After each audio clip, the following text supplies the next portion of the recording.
Well, good morning, everyone. So this morning, my exhortation will be a little bit different, rather than so much of a sermon-style preaching. It's going to be presented as an essay. So an essay is a focused piece of writing,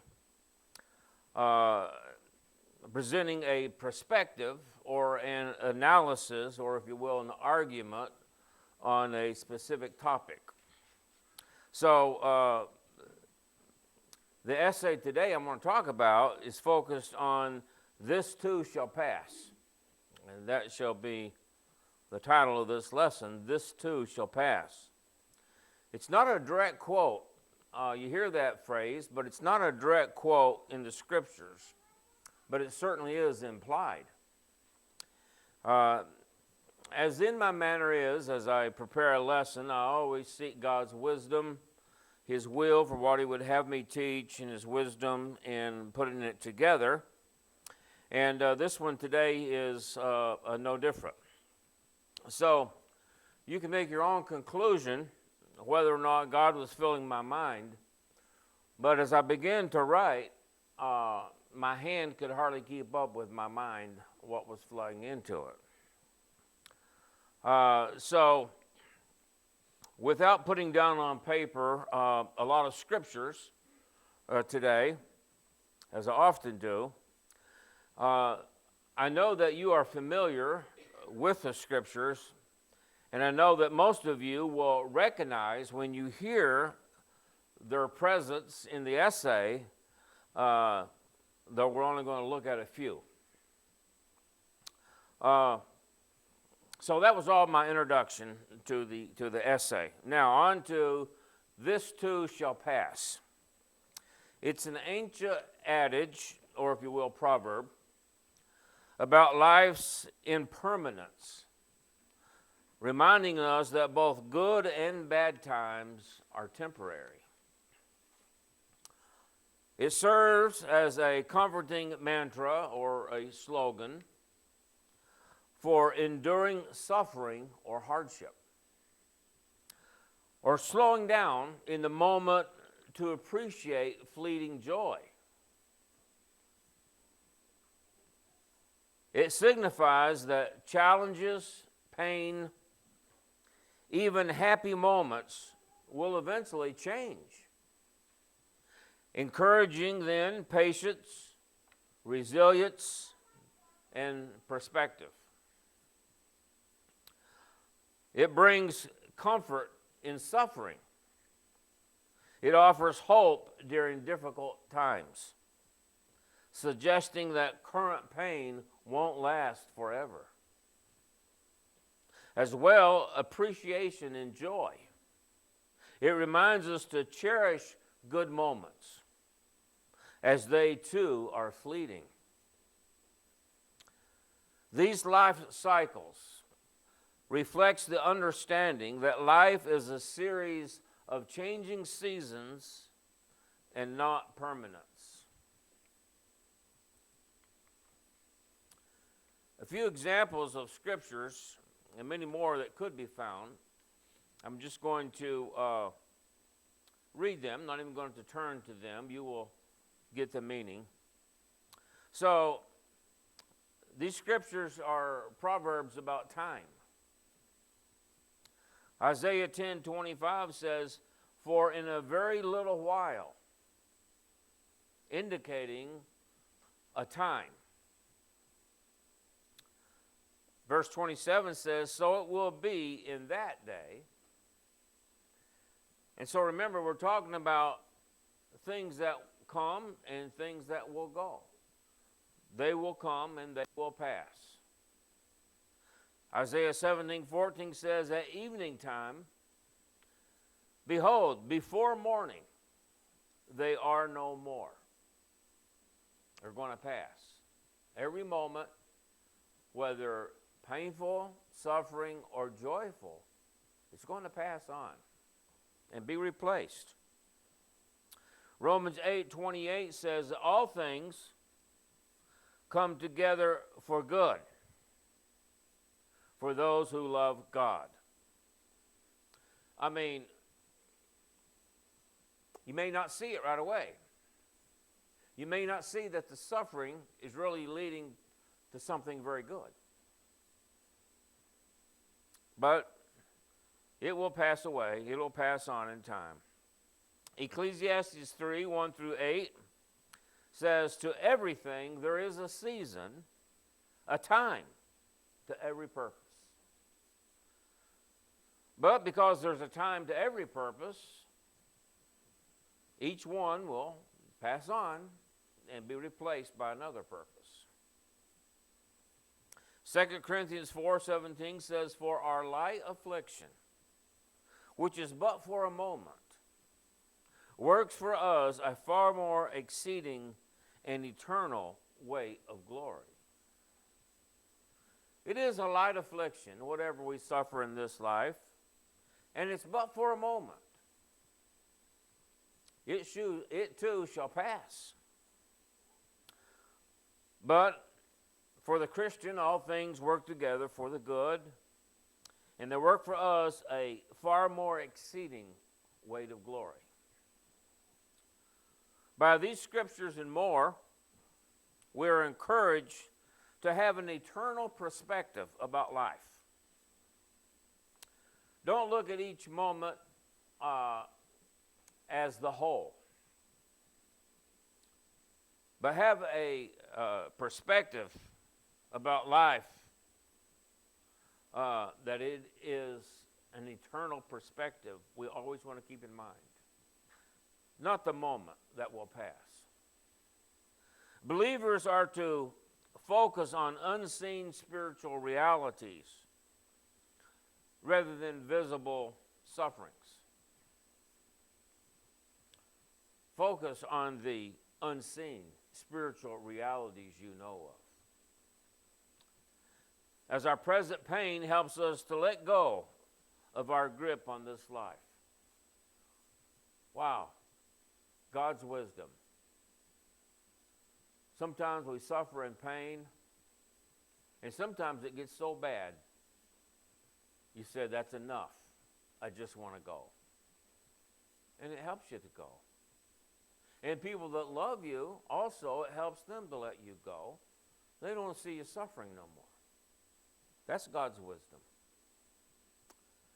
The phrase, this too shall pass, highlights the contrast between transient suffering from the phrase of life to the next. Transient suffering, everything's moving. Everything's moving in a direction from this phase of life to the next. So as with a woman giving birth to a child, not a very pleasant experience for either, or the husband if he's standing too close to his wife. I have the scars on my arm yet to prove this. However, the unpleasant experience of this birth ends in joy unexpressible. So, ladies, when you're going through your labor, just remember this too shall pass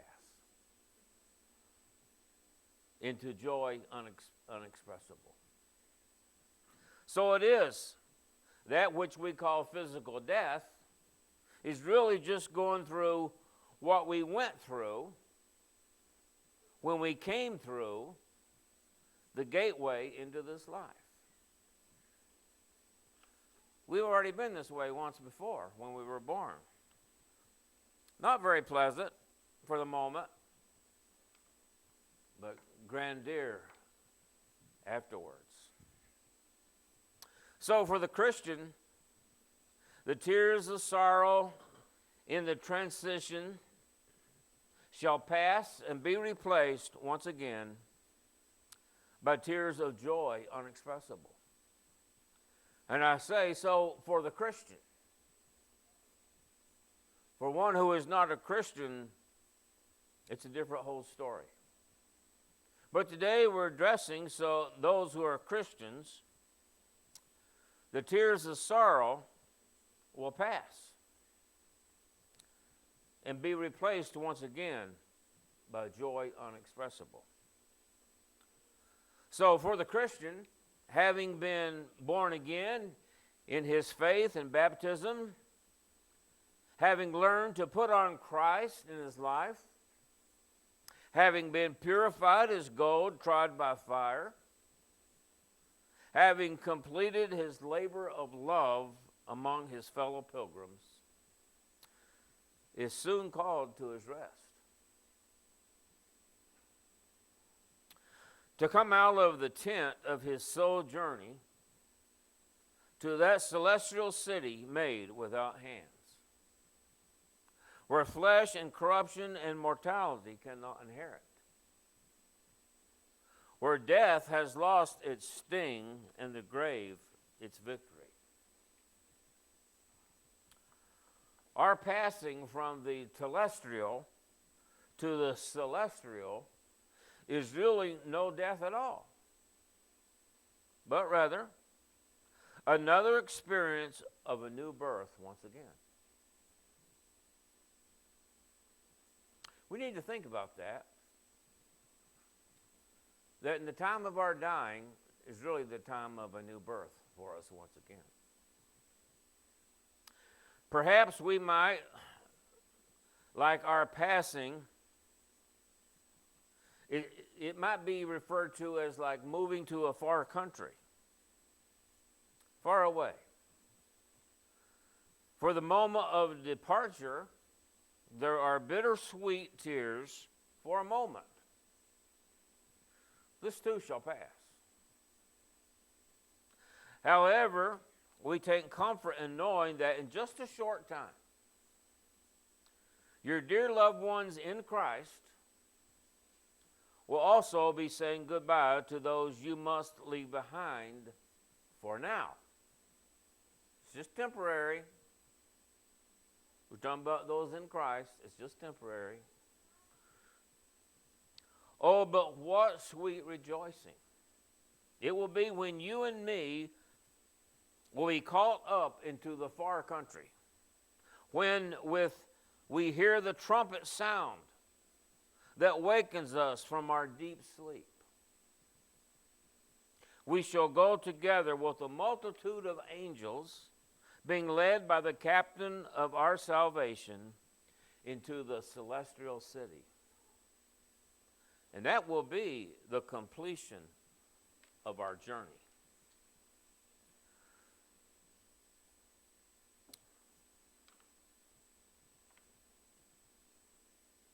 The older I get, the more I wish how I had already passed. And that to be on the other side of this birth. I'm sure a child feels the same way if it could reason it out. Let's just get through this canal and get to life, can we? This is not a very pleasant thing. And the mother agrees. But really, do not weep for me when I die. I look forward to it. I seriously do. Because I know what it is. It's simply the last phase. It's a new birth. Why should we grieve over a new birth? I wish I had already passed and that we were on the other side of this birth into everlasting life. Where there will be no more sorrow, no more tears, no more sadness, no more longing for love in its fullest expressions. I think that's what we all long after. Do you have a longing in your heart? You're really longing for love in its fullest expressions. And that can only come through being in the presence of God, who himself is love. And when we are in his presence, we will be in the fullness of the expression of love that we long for. Why should I want to put such a thing off? I don't. Yes, it's true. In a moment, in the twinkling of an eye, we shall be changed into his likeness, for we shall see him as he is. Oh, how foolish we are then to despair over the short-lived process that takes us from our cocoon to becoming like a butterfly. That's all that's happening. Well, I think I'm going to go on debating whether to keep this for my next lesson. But we'll start here, okay? We got a little time. We'll start here, and then we'll finish it the next lesson. So, if we would only look around, and we would see that nature itself teaches us that a caterpillar does not become a butterfly through gradual reform. It enters the chrysalis, which is like a hard shell. It's inside there. Think of a casket. It enters the chrysalis and liquefies. The entire structure dissolves and is transformed into a soup, which simply means that they don't really understand it. They don't understand how it happens.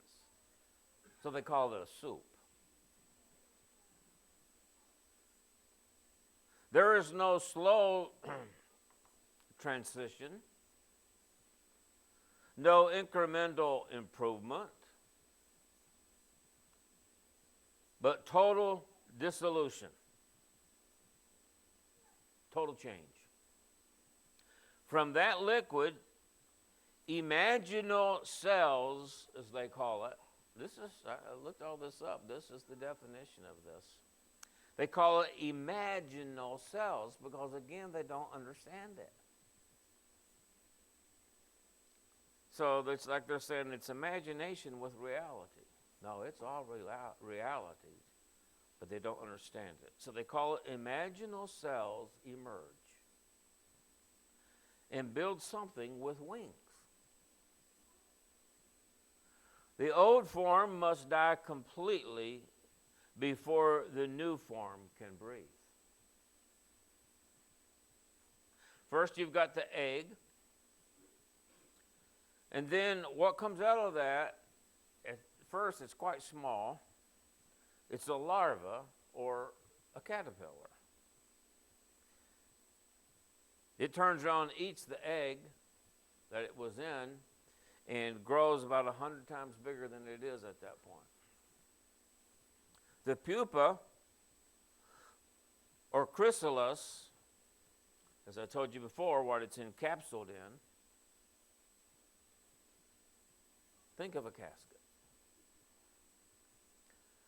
It's the transformation stage. For us, that would be the time of our sleep, as the Bible describes. We've talked about before. When we die, we enter into a sleep, just like when you're sleeping, until you hear that trumpet blow. It'll seem like you had just closed your eyes. And it might have been a couple thousand years, but it seems like you just closed your eyes. I've talked about this stuff before. But this is the transformation stage. The butterfly and its resurrection is the final change. So don't think so much on how this process works, because the scientists don't understand it either, but they can't deny it. But rather than think about how it works, think about what is happening. Metamorphosis, what we just have described, is death to one form and is resurrection unto another. So it dies to the form in which it was, but it is resurrected into another form. The caterpillar enters the cocoon, think casket, dies to what it was, think grave. But inside the cocoon, the old body dissolves. Transformation happens unseen. A new form is prepared.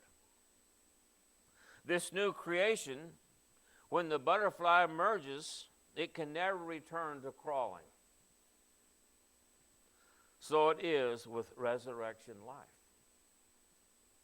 Christianity is not primarily reformation, that is just simply moral improvement. It's much more than that. Restoration, it's more than that. It's just not been returning to Adam before his fall, that will be man before he fell like Adam was. No, it's much more than restoration. Christianity accumulates in metamorphosis. 1 Corinthians 15:5 says, or rather 15:51, says we shall all be changed. Changed. Not simply restored, not simply reformed, but changed. The gospel does not promise better caterpillars. It promises butterflies. Lord willing, in my next lesson, I will continue with, does not nature itself teach you? So let's stand and be dismissed.